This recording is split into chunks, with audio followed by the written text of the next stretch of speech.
everyone. Welcome back to the Earthdawn Survival Guide, the podcast for all disciplines, paths, players, and game masters, and the questers that are Josh and Dan. I am Dan. I am Josh. And on today's podcast, we will be talking about all things conspiratorial and the discussion about the secret society in Barsaive known as Naaman's Hand. Yes. Before we get to that, if you have any questions for us, because we just did a whole big old thing over at FredoniaCon, we could use some new questions. We ran out of all the questions we had to talk about. So if you have any more for us, please contact us at edsgpodcast@gmail.com.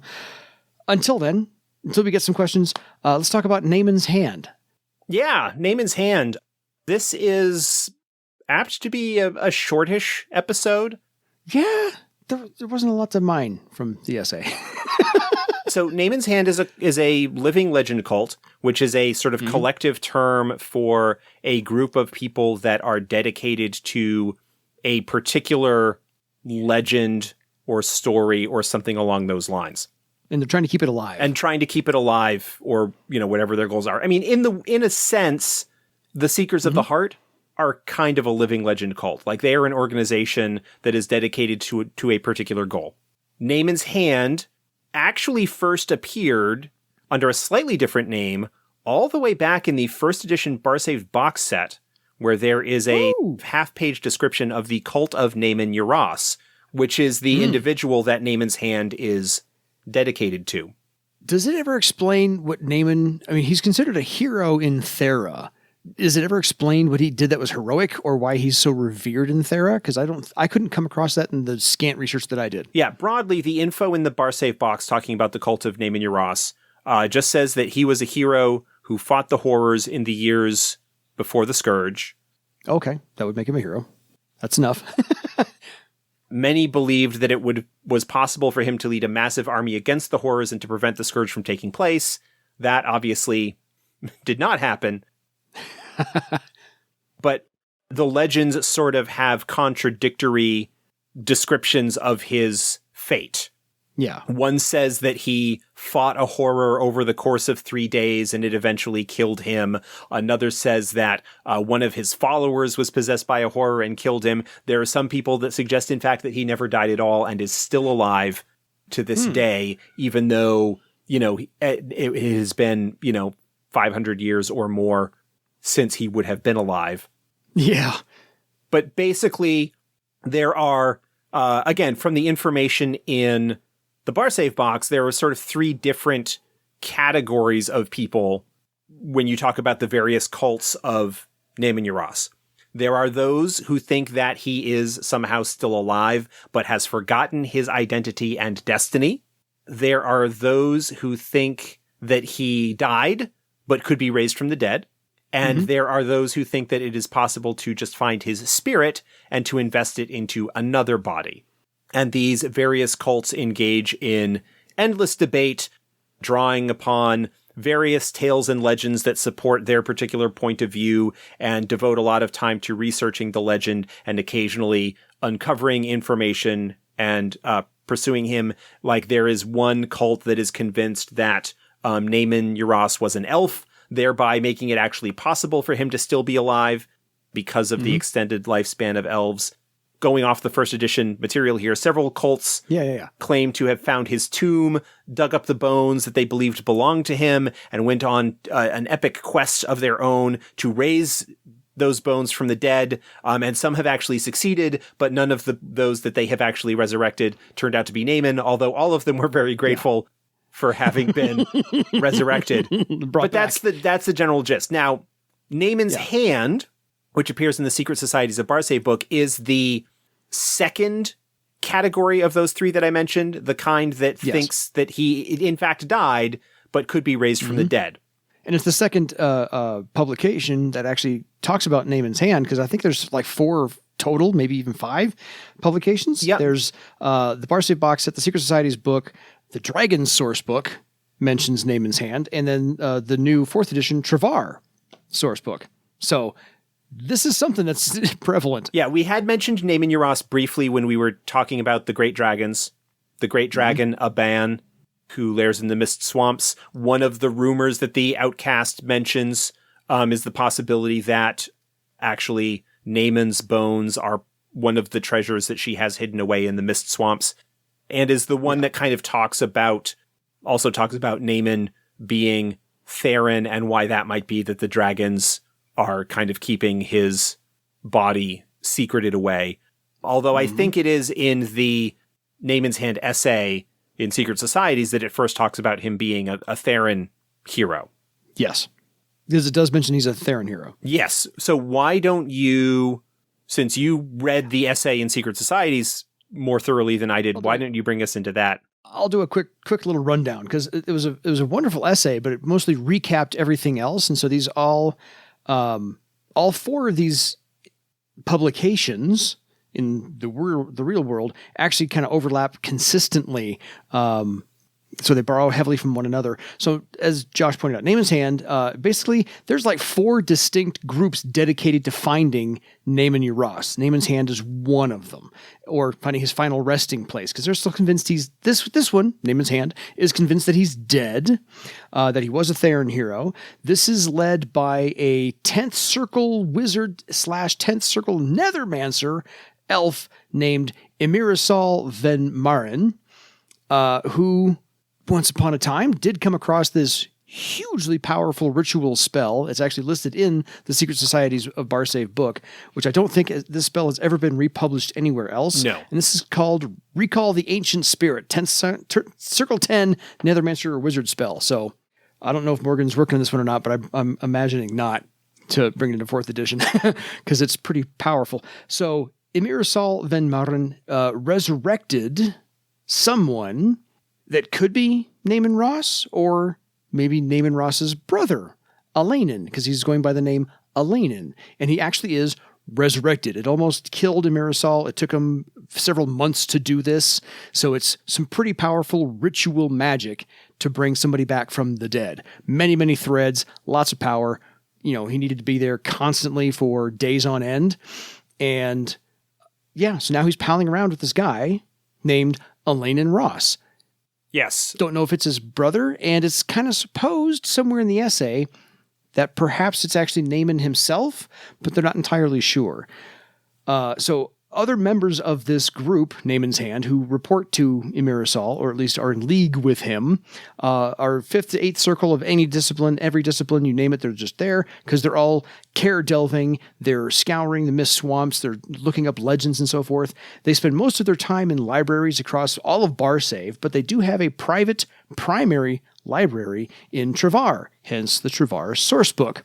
And it's called the Western Tower, it's in the Western Tower of Old Town, but the library is named Delver's Athenaeum, and it is their base of operations. Yeah. That is the majority of the game stats you can get. There's a secret little part of the legend that if the players are listening, turn it off now, come back in about 90 seconds. If the game masters are listening, Alainin Y'ross and Naaman Y'ross are brothers, but all the legends that they did were under the same name. So they have a specific... Or got conflated to all be credited to the same person. Yeah. So they are technically... They have a group pattern unto themselves of 2. Right. And so Alainin, being resurrected, feels half of his pattern is missing because Naaman has not been found. And so he could be Naaman Y'ross because his legendary exploits were done under the same name, but he is Alainin. So it's a very wonderful story to have. Yeah, there's some like weird magical theory stuff that's kind of going on along with this that lends some credence to the idea that legends and stories have a more outsized effect on true patterns and whatnot than I tend to feel. I mean, I like weird magical stuff. This is cool, though. On the one hand, I like the idea of this legend of this hero that everybody thought was, this legendary hero was actually a pair of brothers. And because of time and the way that memory and legend and story work. And names. The truth is not what people remember. And it's certainly possible when dealing with some weird magical stuff, especially if you're dealing with this powerful ritual magic spell, that takes a long time to cast and whatnot, that perhaps the brothers had a group true pattern of sorts, and that the interactions of things caused some kind of weird side effect when they brought him back or whatever. Mm-hmm. I could spin all kinds of weird magical theory related stuff. Oh, yeah. Just fine. Unless there are references in between the Barsaive Boxed Set and Secret Societies that I did not find in my quick search of things. Mm-hmm. This is sort of the point. It's like Naaman Y'ross was a seed that was kind of dropped in the soil very early on, and we're getting to this point of, oh, hey, let's explore this and do this weird kind of thing. And, oh, here's a cool little twist. Let's, instead of just having a legendary hero, let's make them brothers. And they're from Vasgothia and Theron and did stuff. And there's some weird magical thing going on with the guy who brought him back, who claims to be a descendant of them and wanting to keep her secret and whatnot. Mm-hmm. But ultimately, there's not a lot here. Agreed. It's ultimately, this is not something that is given enough meat on the bones of this here. Even when you go and you factor in the additional information from what would have been a sort of a source book published not long after that, this with the dragons. Yes. And this book also connects Naaman Y'ross to the Mist Swamps and Aban and plays up the Theron connection and maybe the Theron interest in the Mist Swamps and things that are going on there. This feels like one of those things that is potentially being set up as a hook or thread or something that would have been involved in a more fleshed out version of Barsaive at War, possibly. I agree. That this potentially could have been a secondary chapter of events that player characters would be involved with, but that would not necessarily have any kind of noticeable effect on the broader outcome of the war and the events there, in much the same way that the Ardelia story in Prelude to War is one that is in some sense very potentially personal for the player characters, particularly if they had interacted with Honto and that story kind of going along, but that the Ardelia story is not one that is a huge deal in terms of broader political things in Barsaive, except in the sense that the dragons are interested in her, the Therons have her, and the dragons would kind of want to get her back. But that's very different from the ground level socio-political maneuverings between Thrall and Thera. And it's possible that the whole Naaman's Hand cult thing and the elf being brought back to life and the interest in Aban and the Mist Swamps could have been something that could have been a branch or a spin-off or related in some way to something that would have been going on in the war. But I don't feel like there was necessarily a lot there to work with. Well, enough groundwork laid for me to see how that could have fit in. Let me put it that way. Fair. Oh, yeah. There is groundwork that is being laid here, and it could have just been, hey, here's a kind of cool, weird, magical side thing going on with this legendary hero. Maybe it's something that wouldn't have been involved in the war, but would have been developed more in a post-war situation. Yeah. I mean, there is certainly some stuff that you could do with this, but it is a focused story.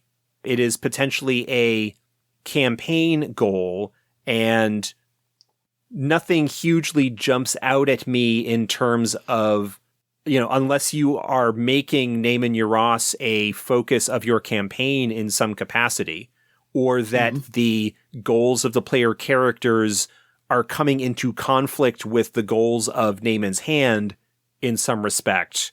Yeah. This is a very sort of personal thing. Similar to the Fellowship of Night, who we talked about in our previous one. Yes. Yeah. This is something that if you find some inspiration and can think of some use for them because of where the group happens to be and what they're getting involved with, great.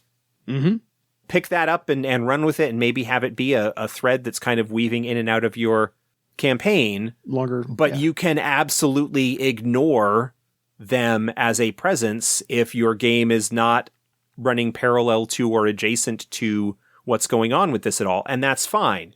Again, it's not like the Eye of Thrall, who we haven't talked about yet, but we will. It's not like the Life Rock Rebellion. which is a lot more involved in broader events of things. This is a smaller, more personal sort of thing. And that's fine. Like, not everything needs to be epic and earth-shattering in order to be good. Yeah, and you can certainly drop in Naaman's have your party run across Naaman's hand. You see, maybe drop the bait a little bit and see if anybody wants to bite on, following them around or stopping them or encouraging them. Take your pick. But it is possible, just have them cross paths with them and see if any of your players' characters and their motivations align, oppose, kind of run parallel to whatever, if they want to, if they're both all going to the Mist Swamps at the same time. Because there's places that you can find Naaman's hand across Barsaive because they're researching legends. They're always in libraries. So it's possible they could hear about this, but, if they're Theron sympathizers, sure, they might want to restore Naaman's hand. Naaman. If not, stop Sure. him. And another possibility, because Naaman's hand is not the only Naaman Y'ross cult that's out there. There's 3 more. There are others that have different ideas about what's going on. Like, one of the adventure ideas that's in here, because each of the societies are presented with a couple of ideas. Oh, yeah. I always love the adventure hosts. The characters find a helmet that has a strong magical aura and indications that it might be connected to Naaman Y'ross, drawing the attention of Naaman's hand. It could also draw the attention of another cult. And like that conflict could potentially be kind of navigating that sort of thing could be interesting. Are you going to ally with them? Are you going to, what kind of potential situations could you have? There are some interesting things that you could do, even potentially as a sub-arc or side sort of thing that you're dealing with. A possibility that if you had a group where maybe one of the characters had died, you're dealing with a group that has the ability to possibly bring back people from the dead. Resurrection magic is not a common thing in Earthdawn. No. And maybe you would be interested in Naaman's hand because of their reported ability to be able to bring people back from the dead, even ones that had been dead for some time. Centuries, we're talking. And so therefore to possibly bring back a companion or some other sort of thing, and maybe your interest in Naaman's hand is getting access to that magic, and maybe you need to perform some services for them in order to maybe get the information that you're looking for from them to achieve your own goals. Yeah, some reciprocity or flat out coin, because, they got to eat. Yeah. They're wandering around. They got to eat. There are some story ideas that you could have, even if you don't necessarily want them to be a major campaign focus. They could be an interesting, sort of recurring NPC group, possibly antagonists, possibly allies, maybe sometimes one, maybe sometimes the other, who show up in and out of your main sort of campaign story arc if you want to make things interesting or have a sidetrack or something like that. So there's some really interesting ideas and a little bit of world building that's going on there. Things would be perhaps a little bit different with them in the post-Second Theron War situation. Maybe not dramatically, because if they're still, obviously, they're going to be around, they would still be looking for Naaman Y'ross and pursuing those goals. Maybe they actually did succeed. What does that mean in terms of the future of Thera or whatever? Yeah. I don't have any real speculations on that, but there could be some interesting ideas. When you bring back a legendary hero from centuries past, the idea of a man out of time, or in this case, an elf out of time. Supposedly an elf. We're not entirely being sure. in a very different situation, someone who was Theron, but maybe coming into a present day and seeing what Thera has become. The present day Thera, compared to 500 years ago, the one that they had 500 or 600 years ago. The idea that maybe they were idealistic to a certain extent or not exposed to even the abuses of Thera back in that day could be a very interesting ally on the side of someone going up against Thera. Not that Thera is a problem for Barsaive, but heck, with Naaman Y'ross's connections to Vazgothia, maybe the new Vazgothia book, they could go back and maybe have some connection with what's going on there and have some knowledge about pre-Scourge Vazgothia that would be of great interest to the folks in that area. The renamed people that go into the circle of renaming or whatever it's called. I can't now remember off the top of my head. No, fair. That could be an interesting approach that you take with that in terms of utilizing some of the 4th edition material. That could certainly make things interesting or complicated for a Vazgothia-based campaign. Absolutely. I was actually going to ask, since there is a Vazgothia book in the pipeline, are there any plans to include a blurb, a paragraph, an update about Naaman Y'ross himself? Okay. The book is written and there is nothing about, to my knowledge, from what I have read in terms of having done the layout, there was not any kind of mention that I came across of Naaman Y'ross that I remember. That's okay. Fair. That Vazgothia speculation was like, oh, wait, he's from Vazgothia. That could make things interesting for that, but there's nothing in that book that is related to that. Wanted to make that clear. Yeah. Nick was basically doing a lot of his work based on the Theron Empire Vazgothia chapter rather than tidbits from other books. Looking to the Barsaive material.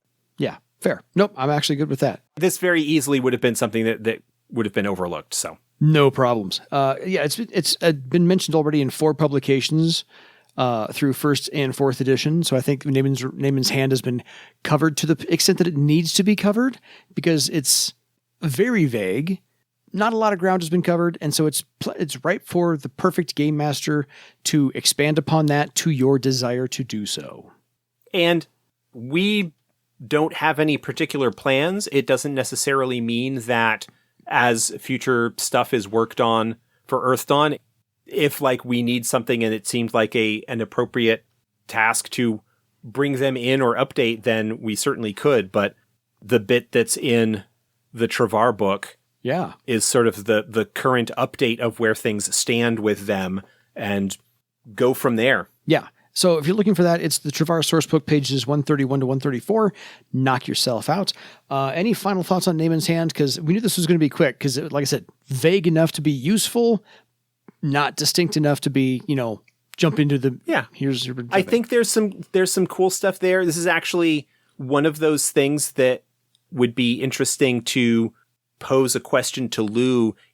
Aside from the references here in this book and in Dragons, was there anything that he could recall in terms of, because there was not anything in any of the late notes or outlines, but was there some kind of idea that he had in his head, or was this just simply a case of, somebody came with some good information about that and we wrote it up, and like with a lot of their stuff was throwing things out there, and when a writer found something interesting to do and pick up later on, then they would go with it. Yeah, fair enough. So, folks, if you have any questions for us about Naaman's Hand, or you have some ideas on how you may have used them or would like to use them, drop us a line. We'd love to hear stuff like that, and we'll read it on the air more than likely. Yeah, contact us at edsgpodcast@gmail.com. And until next time, go resurrect your own legend. Good night, everybody.